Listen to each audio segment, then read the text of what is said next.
Aleluia. Projeta, por favor, Romanos, capítulo 5, verso 1. É muito importante você, nós estamos em momentos muito especiais. Essas campanhas de jejum, elas promovem uma atmosfera de fé e de sensibilidade proposital, que é o que nós queremos. Isso não deveria ser ocasional nas nossas vidas, deveria ser uma prática comum. Essa sensibilidade deveria ser constante, porque esse é o trabalho na nova aliança. É ouvir a voz do Espírito Santo de Deus. E diferente da experiência dos discípulos, hoje o Espírito fala ao seu coração. Então, nós precisamos ter um coração que ouve. Nós precisamos nos tornar cada vez mais sensíveis a essa voz interior que fala e promove transformação de dentro para fora. As coisas que acontecem no interior, muitas vezes são tomadas pela consciência humana como coisas invisíveis. Mas a palavra de Deus fala que é da imaginação do homem, assim como ele imagina no seu interior, na sua alma, é que as coisas são promovidas na realidade. Então, não despreze essa realidade. Você foi trago para um reino de luz para manifestar esse poder que habita. Então, há um Deus residente. Amém? A sua vida agora é uma vida de operação de milagres. Milagres de um Deus que mora no seu coração. Aleluia? Lá em Romanos, no capítulo 5, no verso 1, a Bíblia diz o seguinte: justificados, pois, mediante a fé, temos paz com Deus. Fala assim: eu tenho paz com o meu papai. Aleluia. Por intermédio de nosso Senhor Jesus Cristo. A paz que nós celebramos na nova aliança tem um mediador, tem alguém que promove, tem um facilitador, tem um caminho, tem uma verdade que estabelece e firma essa realidade de paz para nós. Projeta o verso 2. A Bíblia diz assim: por intermédio de quem obtivemos igualmente acesso pela fé a esta graça na qual estamos firmes. Qual que é a firmeza que nós temos nessa graça? É o fato de Cristo ter entregado tudo em favor de nós, quando nós ainda éramos inimigos dele. Essa é a realidade que nós precisamos nos firmar e gloriamo-nos na esperança da glória de Deus. Aleluia. Projeta aquela foto para mim. Deixa eu ver o impacto. Vamos ver se as pessoas conhecem. A primeira, uma foto, trouxe para você.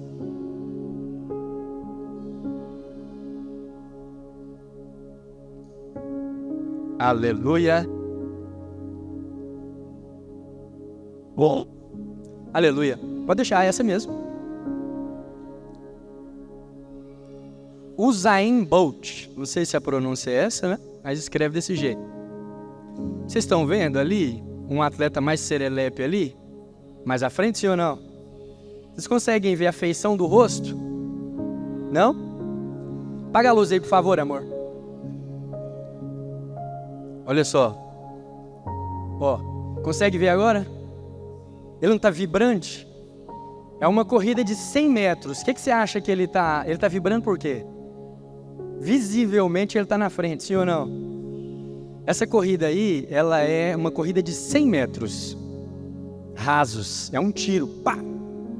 E esse atleta aí, ele cumpriu com essa corrida aí em 9,58 segundos.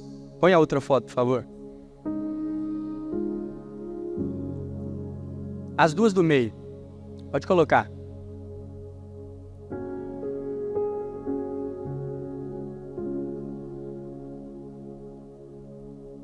Vocês conseguem perceber a liberdade dele? Isso é durante a linha de chegada.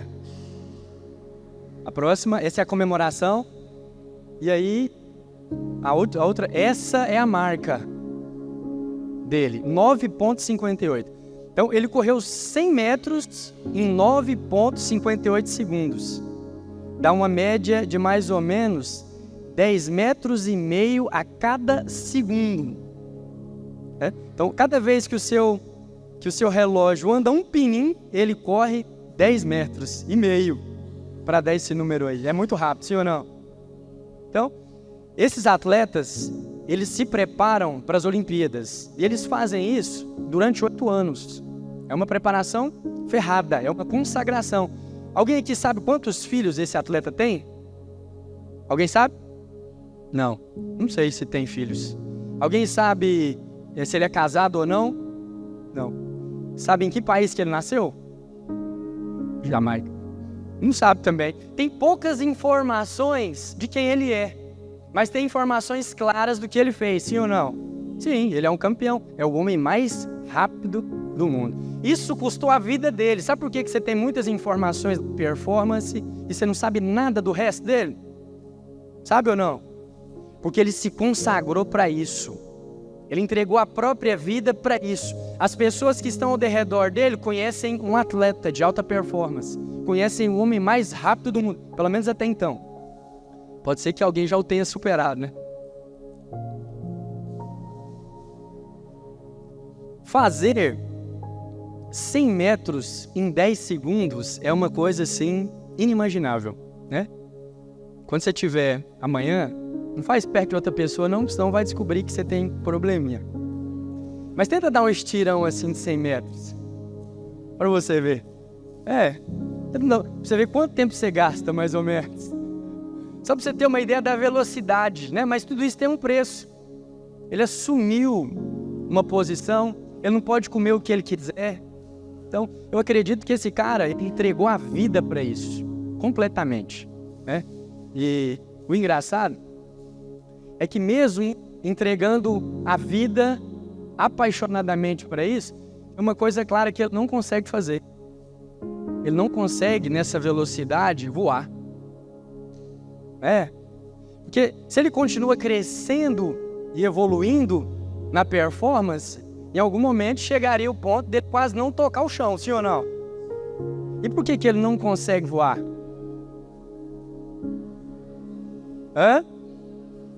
Porque não é um pássaro. Mas precisa ser um pássaro para voar? Põe a última foto. A última. Precisa ser um pássaro para voar? Não. Para voar, tem que quebrar uma lei chamada lei da gravidade. Tem que sair de um sistema. E mesmo que o homem se aplique completamente, entregue sua vida, chegue ao ápice, como esse homem chegou, ele não consegue romper com essa lei. Por esforço, não consegue. Não é um pássaro, é? Mas consegue quebrar a lei da gravidade? Sim. Por quê? Por causa de uma estrutura e por causa de uma velocidade. Um avião, para decolar, ele chega a investir entre 200 e 280 km por hora. É uma velocidade alta, né? Para os motoristas aí que andam de 190, né? Aumentar 100 km por hora no seu ponteiro é muita coisa. E aí, quando ele assume essa velocidade, ele chega ao ponto de quebrar com a lei da gravidade e assumir com a sua estrutura uma outra lei, de uma propulsão aerodinâmica, que o permite alçar voo. As pessoas que estão lá dentro do avião, elas conseguem voar junto com o avião? Sim. Com a única condição de estar dentro do avião. Então, isso é o que Deus fez conosco. As nossas performances tinham limitações muito claras.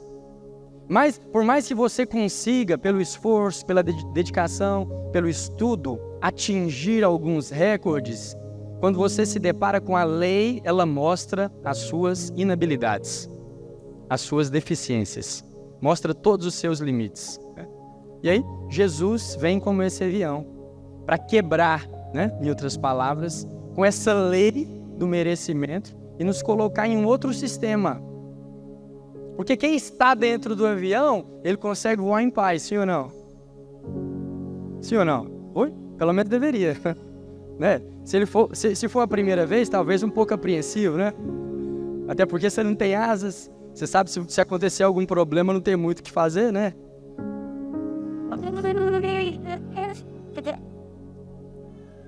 Mas por que eu estou te falando isso? Para você entender o quanto custa esse rompimento com essa lei. Nós aqui, por nós mesmos, mesmo que nós assumirmos aqui um cooperativismo, uma cumplicidade entre nós não vamos conseguir romper com a lei da gravidade. Porque ela envolve um espaço temporal e uma velocidade que o homem sozinho não consegue romper. Da mesma forma, é a nossa salvação e essa paz que nós somos convidados aqui pelo apóstolo Paulo a viver e a perceber. Ela envolve uma posição em Cristo Jesus.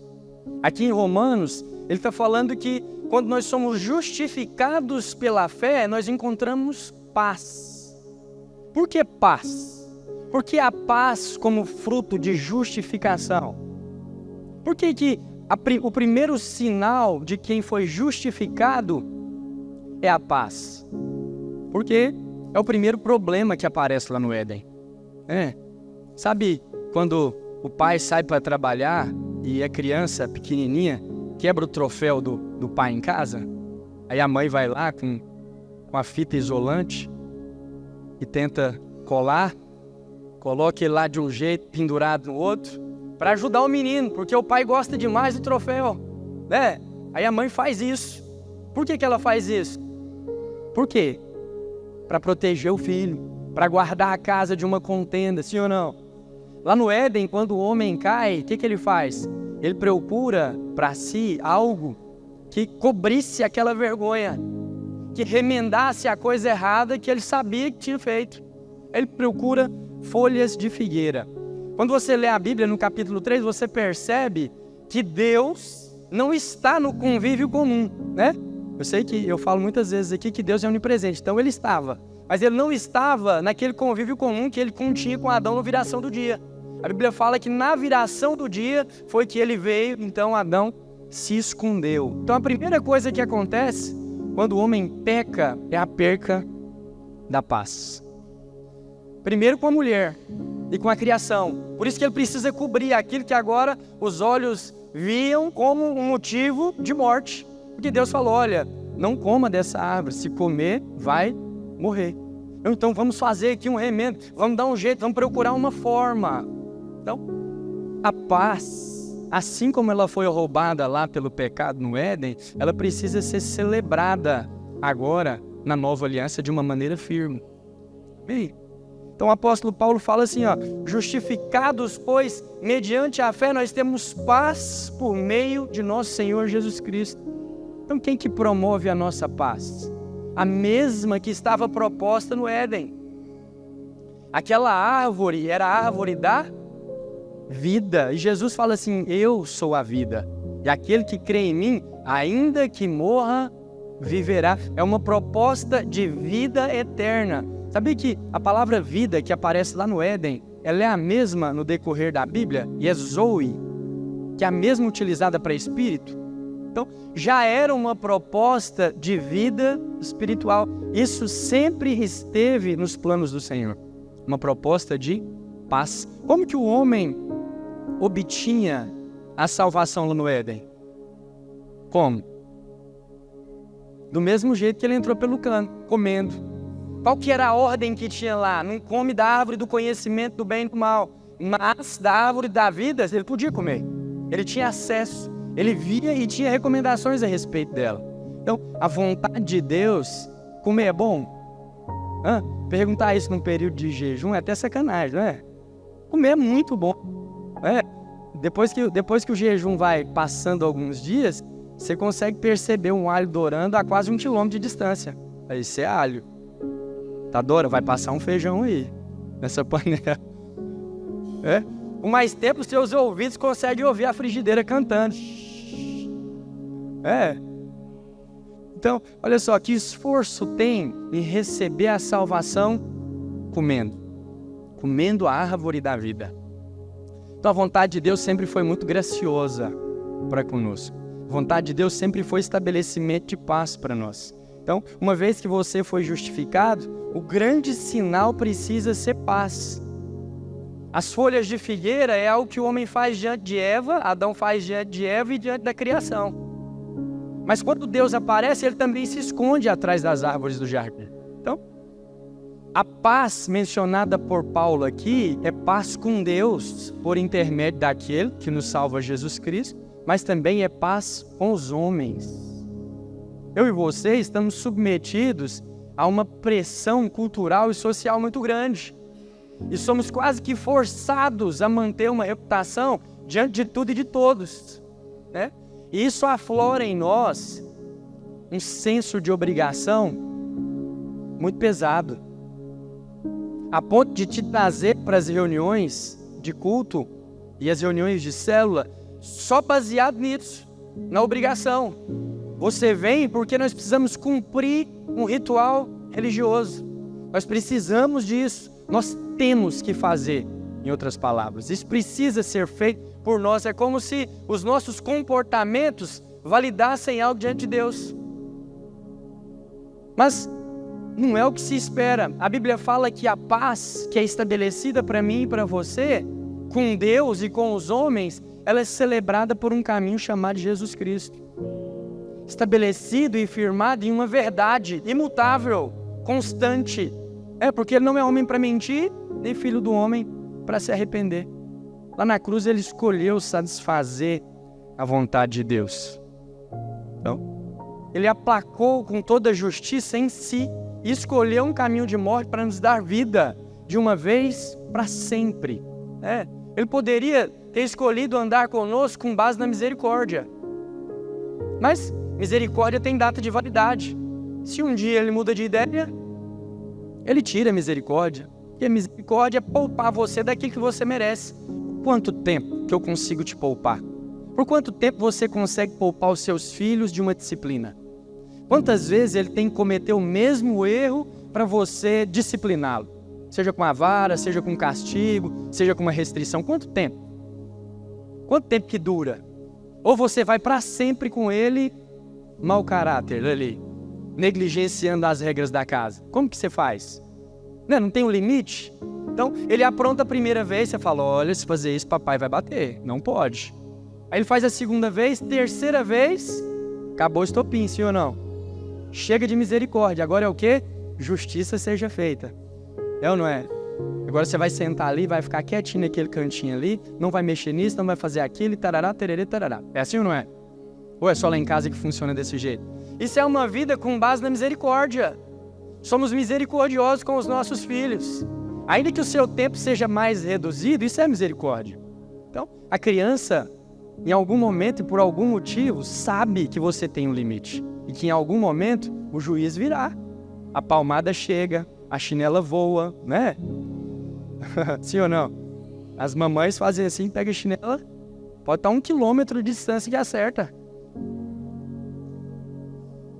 Então, não bastava ser misericordioso, ele precisava usar de graça e justiça.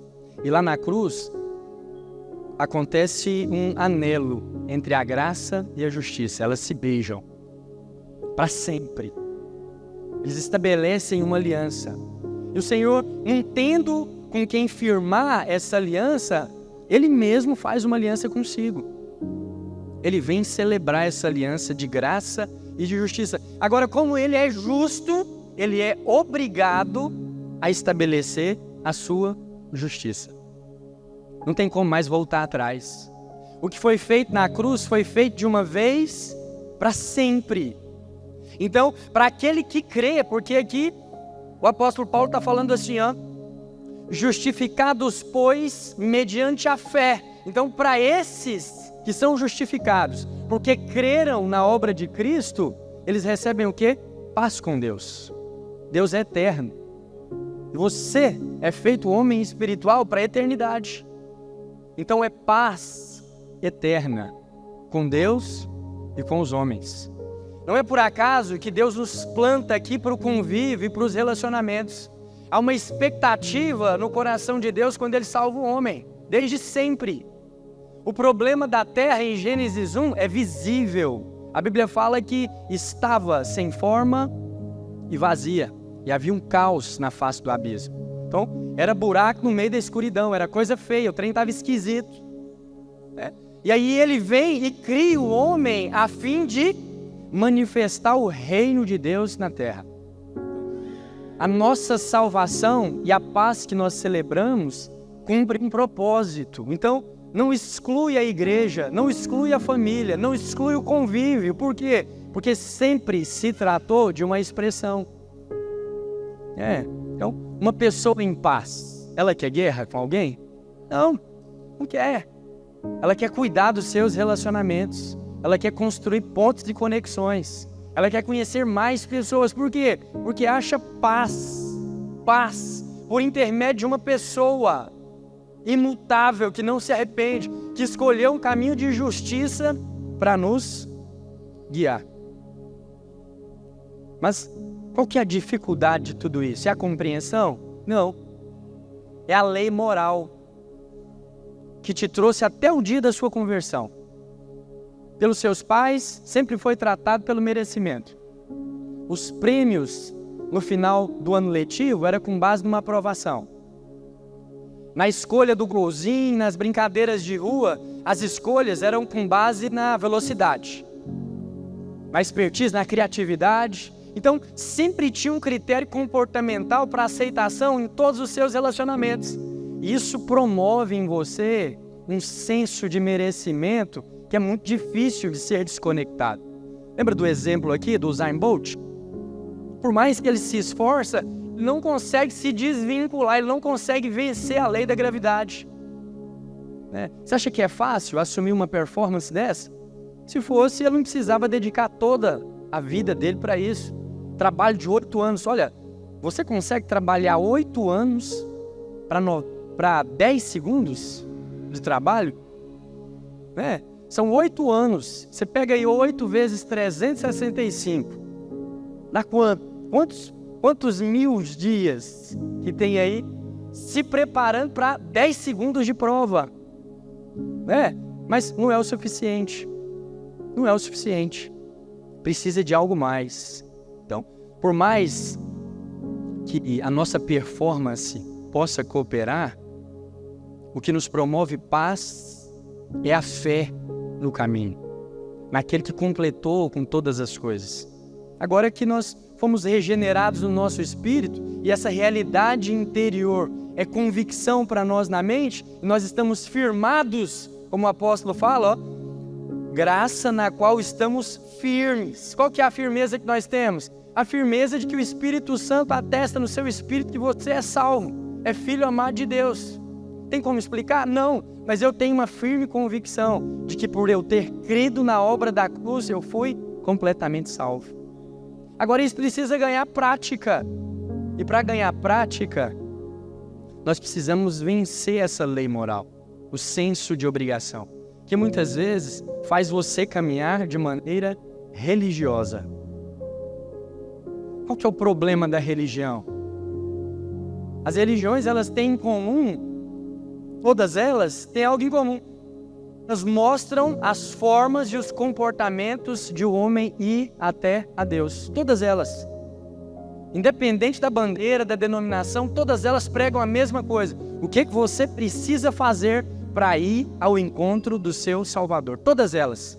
E o cristianismo é a única que se levanta para contar para você como que Deus fez para vir na sua direção.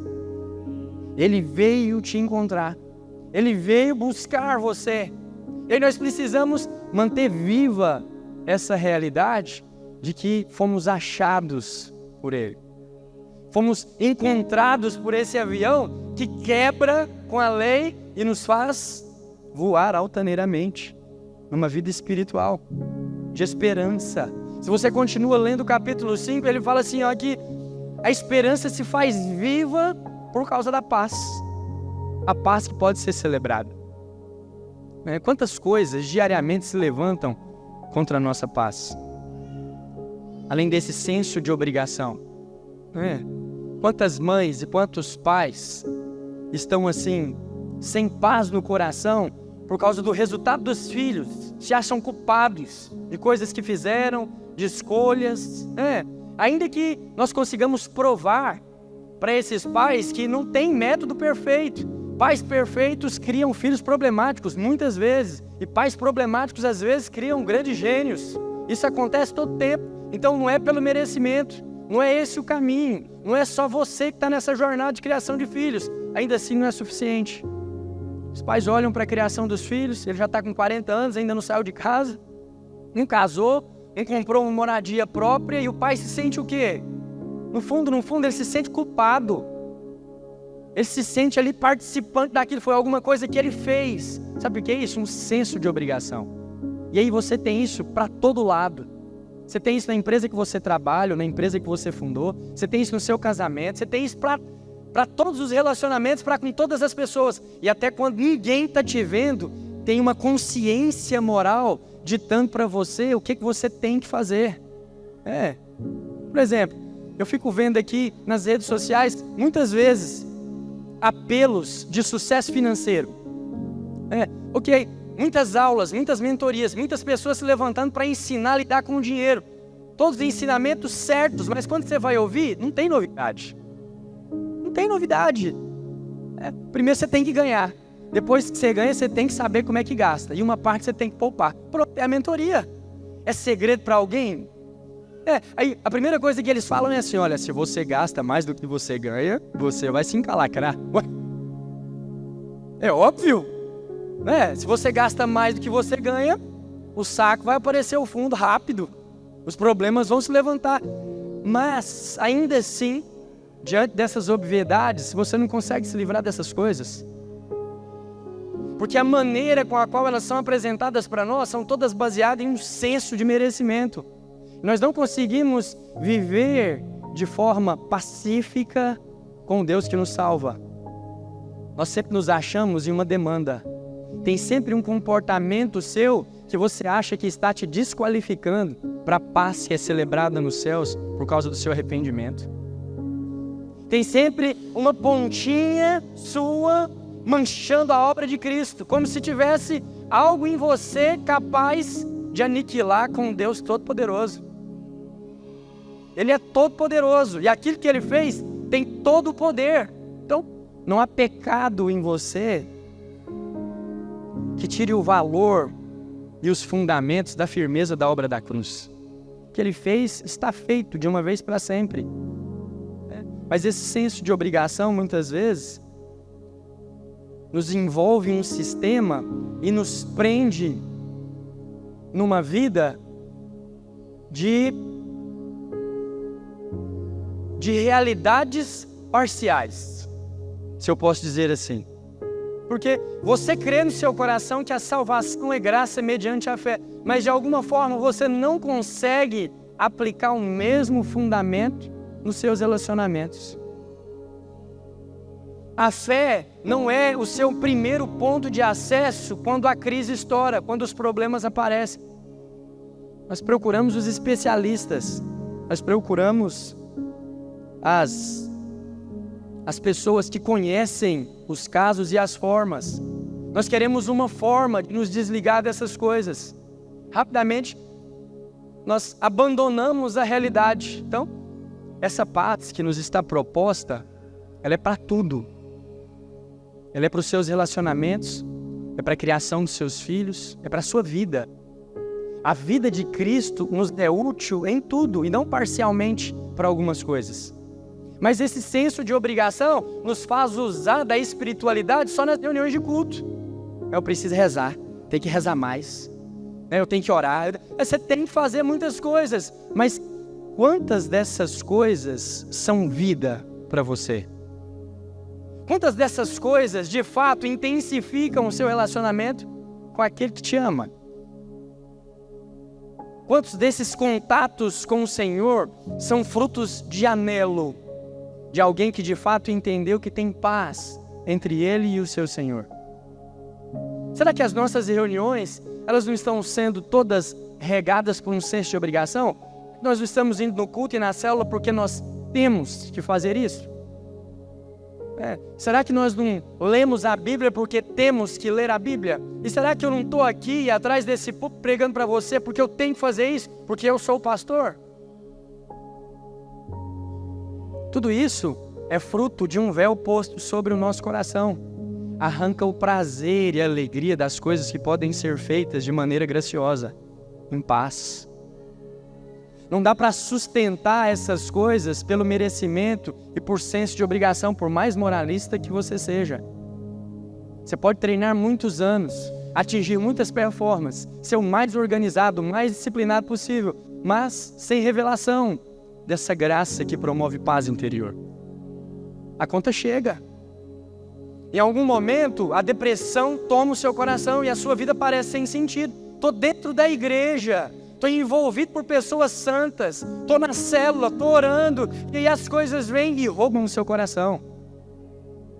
Sentado no banco da igreja. Por quê? Porque é um ritual religioso. A religião é uma praga. Uma praga.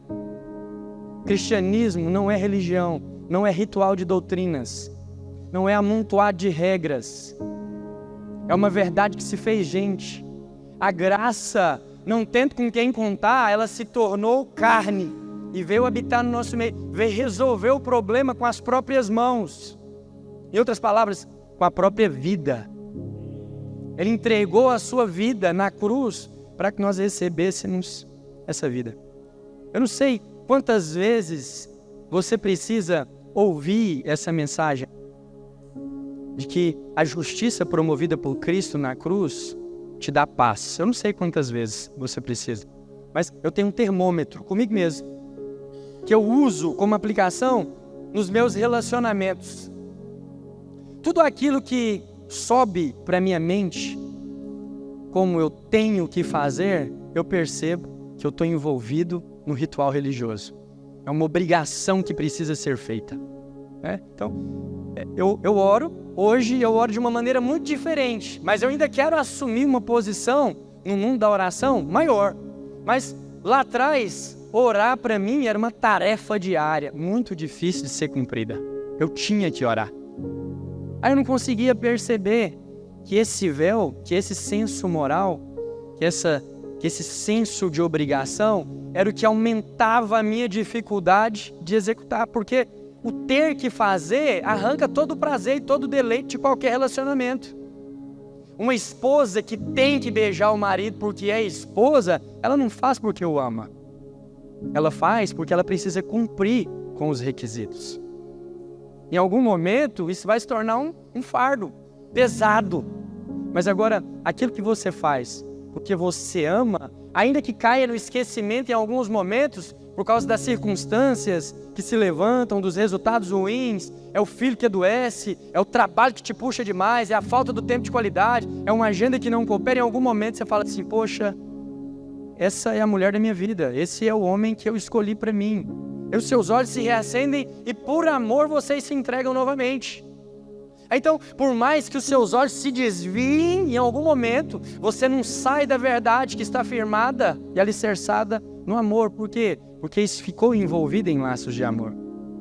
Agora, o senso do merecimento e esse senso de obrigação distancia cada vez mais o seu coração, que hoje é um coração sensível daquele que o conquistou. O seu comportamento ganha cada dia mais evidência. E o fato de você estar sentado em um tamborete, numa igreja, envolvido aqui entre quatro paredes, é o máximo que você consegue desfrutar de uma realidade espiritual. Olha, um casamento assim, ele se torna monótono, sem graça, porque virou um ritual religioso. Agora, nós temos acesso à paz sendo celebrada nos céus por causa da sua conversão. Por meio da fé, Jesus veio celebrar uma vida com você. Por meio da paz, você pode chegar ousadamente no trono da graça. Então, você pode clamar em todo tempo e em qualquer lugar. Ele é acessível. Ele detém toda a sabedoria. Está acessível para você, independente do seu pecado. Eu estou com as mãos sujas ainda, imundas, das porcarias que eu fiz no mundo. Não interessa, temos paz. Você crê na obra da cruz, temos paz. Pode se achegar a Ele, Ele é o seu Pai, essa é a sua casa. Eu não estou falando que a sua casa é esse prédio aqui não. Eu estou falando, Ele se fez morada para você. O acesso está liberado para você constantemente. A paz é paz eterna em todo tempo. Não faz mais sentido eu e você vivermos escondidos atrás das árvores do jardim com medo de algum juízo. Você não consegue surpreender a Deus.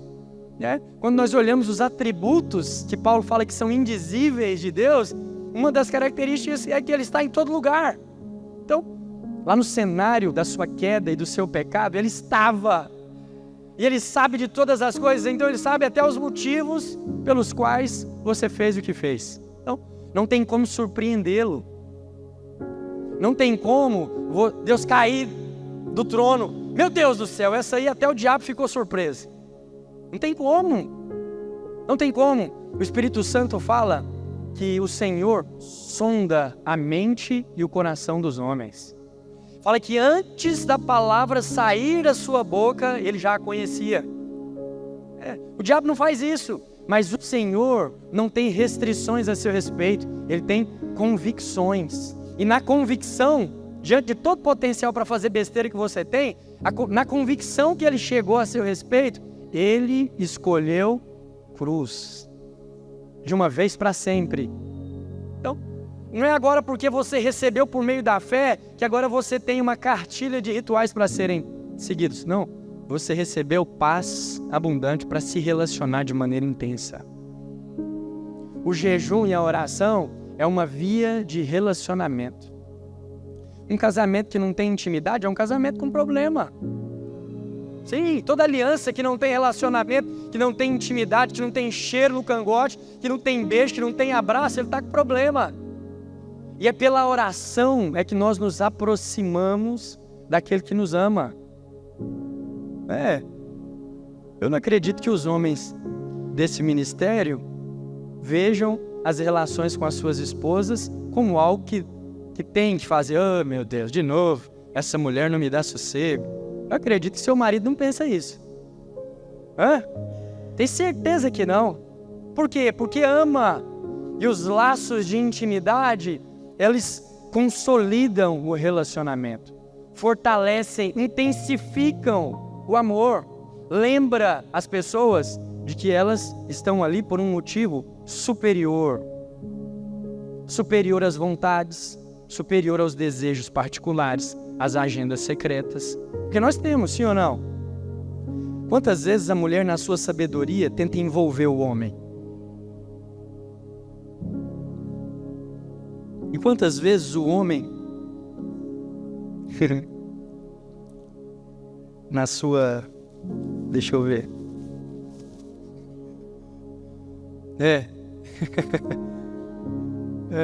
Nisso aí mesmo, tenta direcionar, ter autoridade sobre a sua esposa. Agora, imagina se a vida de um casal for única e exclusivamente isso. Aplica isso à vida dos seus filhos. Se for única e exclusivamente isso, a mulher tentando seduzir para ter o que quer, o homem tentando dominar para conseguir o que quer. Vai dar certo? Não. Então, temos paz com Deus. Ele não tem demandas. Ele está na espera da sua promessa. Você tem promessa de Deus? Então Ele está ao seu favor. Ele espera com você. Ele gesta a expectativa no seu coração e Ele está do seu lado falando assim: eu mal posso ver para ver a chave nas suas mãos. Eu mal posso ver para ver a aliança nos seus dedos. Eu mal posso esperar o dia para te ver novamente feliz. Apesar dos fatos, das circunstâncias, Ele está com você em todo momento, em todos os caminhos. Mas nós estamos aprisionados. 21 dias para remover o véu. Esse aqui não é o véu do templo e do tabernáculo. Esse foi rasgado completamente, o acesso foi liberado. Esse é o véu que é posto no coração do homem. A graça de Deus, ela é eterna, atemporal. Ela serve no passado, quando você crê em Jesus, ela serve no presente e ela serve no futuro. É graça que te envolve por todos os cantos. Celebra paz em todos os seus caminhos. Quando você creu em Jesus, tem alguém aqui que ainda não crê em Jesus? Tem alguém que aceitou Jesus hoje aqui? Hoje, aqui durante a pregação? Não. Então, todos vocês creram em Jesus no passado, sim ou não? E a graça de Deus, mediante a fé, foi suficiente para a sua salvação. Agora, a graça também é suficiente para a sua transformação. A graça não é algo que você recebe no dia que você passa pelo encontro com Deus, ou no dia que Deus toca o seu coração de uma maneira especial, e agora isso te qualifica para você, com o seu comportamento, vencer a vida cristã, não. Desse jeito, a lei vai se levantar e vai mostrar os seus limites quantas vezes for necessário para você assumir que há um avião decolando e que a sua posição é dentro dele, Jesus Cristo. É nele, envolvidos nessa graça é que nós experimentamos o favor. Então, uma vida de jejum, uma vida de oração, uma vida piedosa, precisam ser frutos de um envolvimento e de uma convicção promovida por esses laços de amor. Eu não sou pastor porque eu tenho que ser pastor. Não. Tem algumas coisas que realmente são chatas de fazer. Tem conversas que são difíceis de ter. Tem comportamentos e decisões que custa muito caro. Porque nós carregamos em nós o desejo de ser aceito em todo tempo. Quantos aqui não querem ser adorados? Todos. As mães querem ser adoradas pelos seus filhos. Você quer ser bem recebido pelos seus amigos. Você quer aceitação. E às vezes não é a melhor via. Às vezes você precisa tomar decisões difíceis. Aí o que você vai fazer quando você tiver que tomar decisões difíceis? A quem você vai recorrer?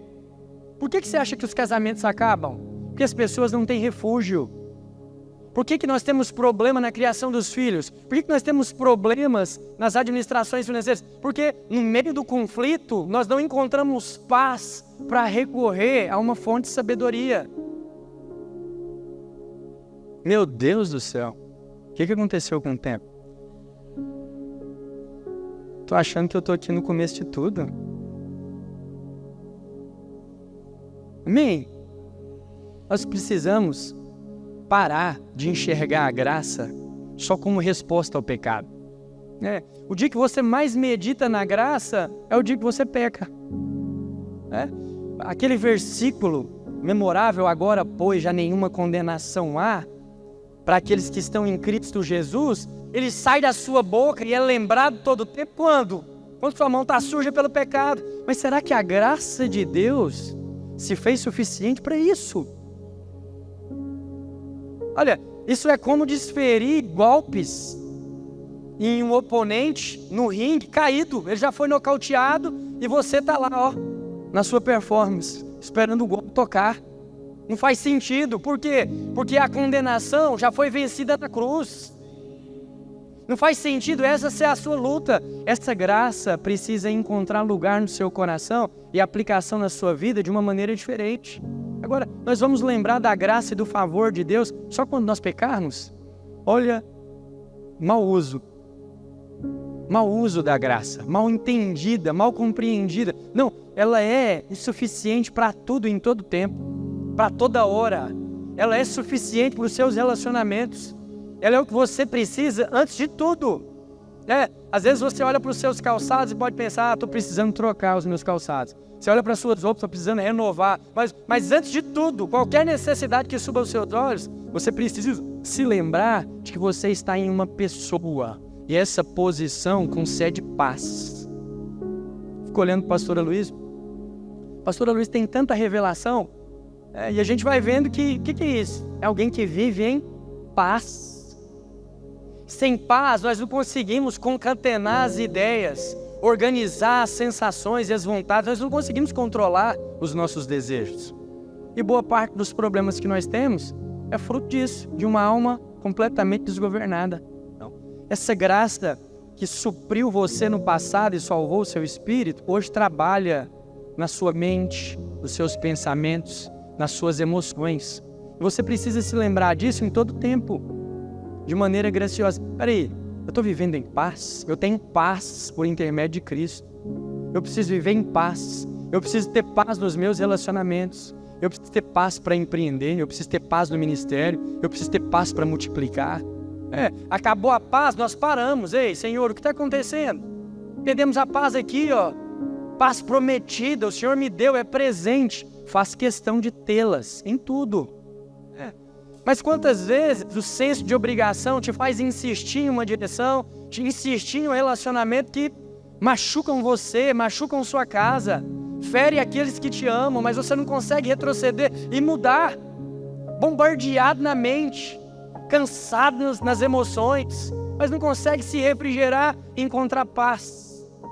Às vezes você consegue encontrar vigor para lutar a favor dos seus ideais, das suas ideologias, aquilo que você acredita ser certo. Aí você gasta todas as suas energias, mas no fundo, a sua vida secreta está dilacerada, o seu coração está despedaçado por falta de paz. Seu coração não tem onde repousar. Olha, eu acredito que todo pai, todo líder, em algum momento se vê sozinho, desamparado. Toda mãe também, em algum momento, você vai se ver só. E você vai recorrer a quem? Em algum momento os homens vão te faltar, o conhecimento vai te faltar. Você vai recorrer a quem? Não dá tempo de você ler um livro, não dá tempo de você fazer uma mentoria, não dá tempo de fazer um preparatório. E aí, e agora? Nós vamos recorrer ao quê? Justificados, pois, mediante a fé, temos paz com Deus. Você precisa de paz para organizar a sua vida emocional. Você precisa de paz para acalentar o seu coração, refrigerar os seus pensamentos. Não dá para definir prioridades em meio ao caos. Você precisa, antes de tudo, celebrar uma paz. Paz, por meio da esperança, firme. Eu estou falando aqui utopia. Não, é paz. Paz eterna para todos os seus relacionamentos, para todas as circunstâncias. Você precisa ter paz para fazer as suas refeições, escolher quando fazê-las. Paz. Olha, você precisa ter paz para exercer autoridade sobre as redes sociais. Você precisa lembrar de paz quando você precisar se posicionar de maneira a falar não para alguém. Ao invés de viver aprisionado como se você fosse a máquina do sim. Tem que aceitar tudo, todas as imposições em todo tempo. Não precisa. Aquele que te aceitou de uma vez para sempre. E isso é suficiente para você. Eu não estou aqui levantando bandeira para você dar beijinho no ombro para o resto da humanidade, não.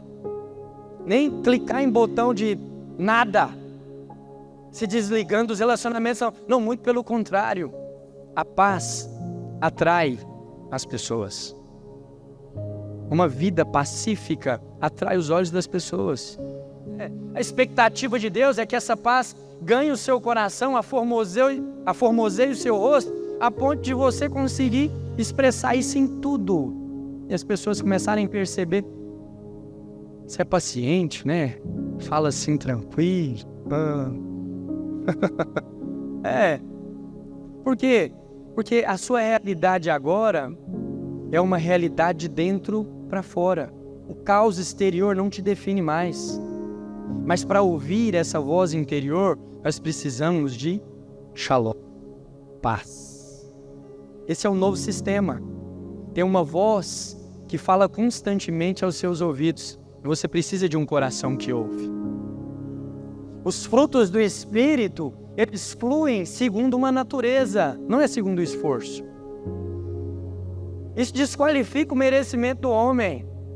Os frutos do Espírito é como os frutos de uma mangueira. Quanto que uma mangueira precisa se esforçar para dar uma manga?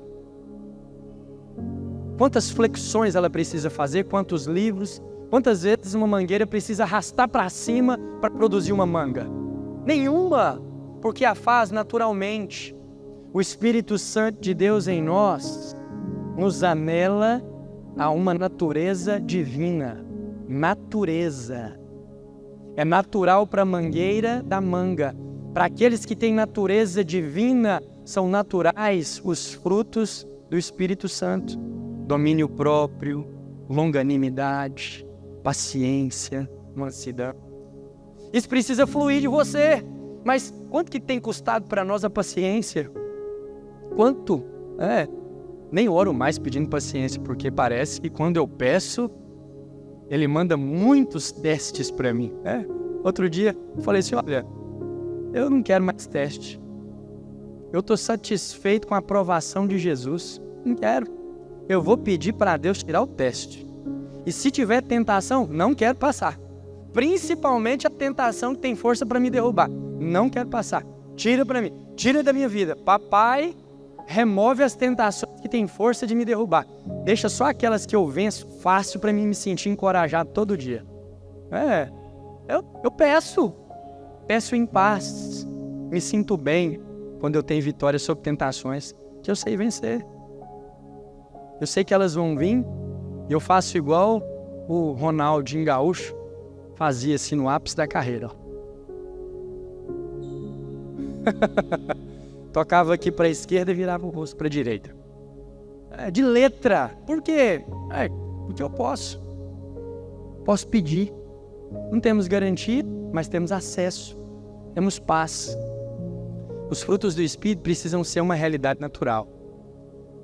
Se nós precisarmos nos esforçar para aturar um ao outro, nós vamos romper aqui em Santa Helena e de mês em mês os rostos vão mudar.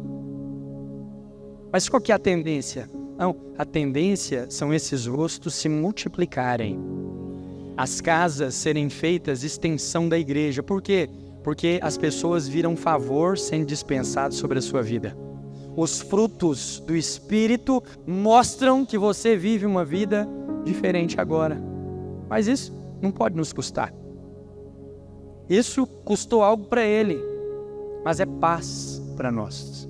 Porque justificados, pois, mediante a fé, temos paz com Deus, por meio de Jesus Cristo. Amém? Vamos ficar de pé?